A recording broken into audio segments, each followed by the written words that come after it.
ভাবুন তো একটি সরকারি স্বাস্থ্যসেবা প্রোগ্রাম যার বাজেট বিলিয়ন ডলার, হাজার হাজার দরিদ্র মানুষ যার উপর নির্ভর করে। সেই প্রোগ্রাম থেকে যদি কোটি কোটি ডলার হারিয়ে যায় তাহলে কি হবে? যুক্তরাষ্ট্রের মেড অঙ্গরাজ্যে ঠিক এমনই একটি ঘটনা এখন সামনে এসেছে। একটি ফেডারেল তদন্তে বলা হচ্ছে ৪৬ মিলিয়ন ডলারের বেশি মেডিকেড অর্থ ভুলভাবে বা সন্দেহজনকভাবে খরচ করা হয়েছে। আর এই অভিযোগের পর সরাসরি প্রশ্ন করা হয়েছে রাজ্যের গভর্নর জেনেট মাইলসকে। কিন্তু গভর্নরের দাবি এটি নাকি তদন্ত নয়, বরং রাজনৈতিক আক্রমণ। তাহলে আসল সত্যটা কি? এই মেডিকেড প্রোগ্রাম কি সত্যি বড় ধরনের প্রতারণা হয়েছে, নাকি এটি শুধু রাজনীতির খেলা?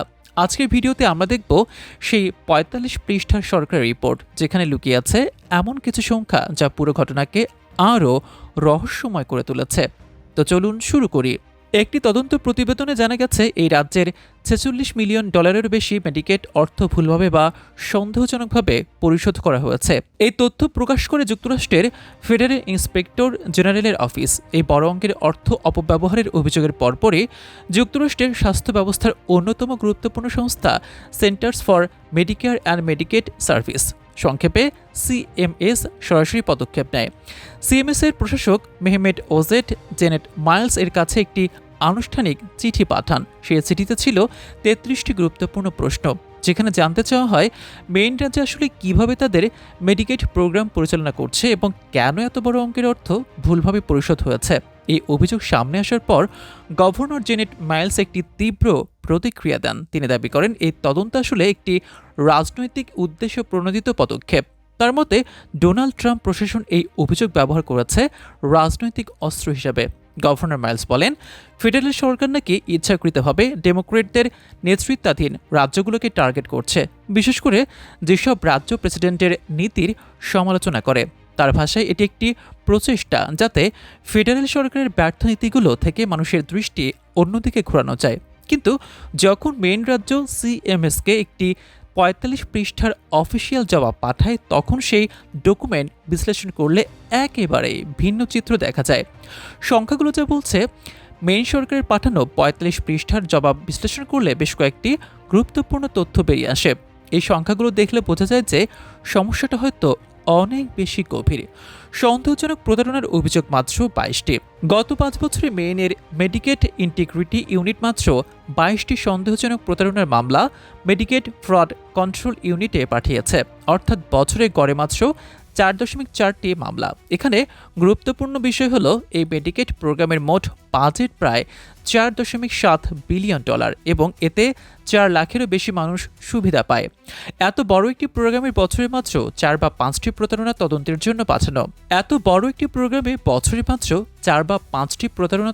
জন্য পাঠানো। এটা অনেক বিশেষজ্ঞের মতে অত্যন্ত কম। মাত্র ২ জন সেবা প্রদানকারীর বিরুদ্ধে অর্থ বন্ধ। একই ৫ বছরের সময়কালে মেইন রাজ্যে মাত্র ২টি প্রতিষ্ঠানে অর্থ প্রদান বন্ধ করেছে, যার বিরুদ্ধে প্রতারণার অভিযোগ ছিল। ২০২৬ সালে আরও একটি প্রতিষ্ঠানে অর্থ বন্ধ করা হয়, কিন্তু সেটাও করা হয় তখনই যখন সিএমএস এবং মেহমেট ওজেট এ বিষয়টি গভীরভাবে তদন্ত শুরু করেন। এর মানে অনেক বিশেষজ্ঞের মতে রাজ্য কর্তৃপক্ষ আগে থেকে কঠোরভাবে ব্যবস্থা নিচ্ছিল না। ভুলভাবে দেয়া অর্থের তুলনায় উদ্ধার খুব কম। গত ৫ বছরে মেন সরকার ভুলভাবে দেয়া অর্থ থেকে মাত্র ৮.৫ মিলিয়ন ডলার উদ্ধার করেছে। কিন্তু ফেডারেল ইন্সপেক্টর জেনারেল যে রিপোর্ট দিয়েছে সেখানে বলা হয়েছে মোট ৪৬ মিলিয়ন ডলার ভুল বা সন্দেহজনকভাবে পরিশোধ হয়েছে, অর্থাৎ সম্ভাব্য ক্ষতির তুলনায় উদ্ধার হওয়া অর্থ অনেক কম। অটিজম শিশুদের সেবায় বড় অনিয়ম। তদন্তে দেখা গেছে সবচেয়ে বেশি ভুল পেমেন্ট হয়েছে এমন একটি হাতে, যেখানে দেয়া হয় অটিজম সংক্রান্ত শিশুদের পুনর্বাসন ও কমিউনিটি সাপোর্ট সেবা। কিন্তু আশ্চর্যের বিষয় হলো, গত ৫ বছরে মেইন রাজ্য এই খাতের সেবা প্রদানকারীদের মাত্র ৬ বার পর্যালোচনা করেছে। অন্যদিকে তারা পার্সোনাল কেয়ার প্রোভাইডার্সদের ৪৬ বার, বিহেভিয়ারাল হেলথ প্রোভাইডার্সদের ৪৩ বার পর্যালোচনা করেছে। অর্থাৎ যেখানে ঝুঁকি বেশি ছিল সেখানে নজরদারি ছিল তুলনামূলক কম। নতুন প্রতারণা শনাক্তকরণ প্রযুক্তি। মেইন সরকার তাদের জবাবে বারবার একটি নতুন প্রযুক্তির কথা বলেছে। এর নাম পালস লাইট টর্চ। এটি একটি অ্যাডভান্স ফ্রড ডিটেকশন সিস্টেম, যার মাধ্যমে সন্দেহজনক বিল্ডিং প্যাটার্ন শনাক্ত করা সম্ভব হবে। কিন্তু সমস্যাটা হলো, এই সিস্টেম পুরোপুরি চালু হওয়ার কথা 2026 সালের জুন এবং সেপ্টেম্বর মাসে, অর্থাৎ এতদিন পর্যন্ত মেইন রাজ্য কার্যত এই গুরুত্বপূর্ণ প্রযুক্তি ছাড়া মেডিকেট পরিচালনা করছিল। রাজনীতির অভিযোগ, এই পরিস্থিতি অনেক বিশ্লেষকের মতে শুধুমাত্র প্রশাসনিক ব্যর্থতার বিষয় নয়, এটি রাজনৈতিক দৃষ্টিকোণ থেকেও ব্যাখ্যা করা হচ্ছে। এই ধরনের ঘটনা আগেও ঘটেছে। উদাহরণ হিসেবে প্রায় লক্ষ্য করা হয় পাশের রাজ্য মিনেসোটার একটি বড় কেলেঙ্কারি। সেখানে গভর্নর টিম ওয়েলস একটি বড় প্রতারণার কেলেঙ্কারির সময় একই ধরনের অভিযোগ করেছিলেন। সেই কেলেঙ্কারির নাম ছিল ফিডিং আওয়ার ফিউচার স্ক্যান্ডাল। সেই সময় বলা হয়েছিল ফেডারেল সরকার নাকি রাজনৈতিক উদ্দেশ্য তদন্ত করছে। মিনেসোটার সেই কেলেঙ্কারি ছিল ভয়াবহ। সেখানে শত শত মিলিয়ন ডলার সরকারি অর্থ প্রতারণার মাধ্যমে আত্মসাৎ করা হয়েছিল। অনেক প্রতারক ভুয়া সংস্থা তৈরি করে সরকারি অর্থ তুলে নেয়। এর ফলাফল ছিল মারাত্মক। সরকার যখন পরে কঠোর ব্যবস্থা নেয়, তখন অনেক সৎসেবা প্রদানকারী প্রতিষ্ঠানও সমস্যায় পড়ে, অনেক ব্যবসা বন্ধ হয়ে যায়। ফলে সবচেয়ে বেশি ক্ষতিগ্রস্ত হয় সেই শিশু ও পরিবারগুলো, যারা সত্যিকারের সেবার উপর নির্ভর করছিল। মেইনের সামনে এখন কি করণীয়? বিশেষজ্ঞদের মতে মেইনের এখন কয়েকটি গুরুত্বপূর্ণ পদক্ষেপ নেওয়া প্রয়োজন। প্রথমত, প্রতারণা শনাক্ত করার ব্যবস্থাকে শক্তিশালী করা। পালস লাইট টর্চ সিস্টেম দ্রুত চালু করা দরকার, যাতে সন্দেহজনক বিলিং দ্রুত ধরা যায়। দ্বিতীয়ত, উচ্চ ঝুঁকির খাতগুলোতে বিশেষ নজরদারি করা, বিশেষ করে অটিজম সংক্রান্ত শিশুদের সেবার ক্ষেত্রে। তৃতীয়ত, স্বচ্ছতা বাড়ানো।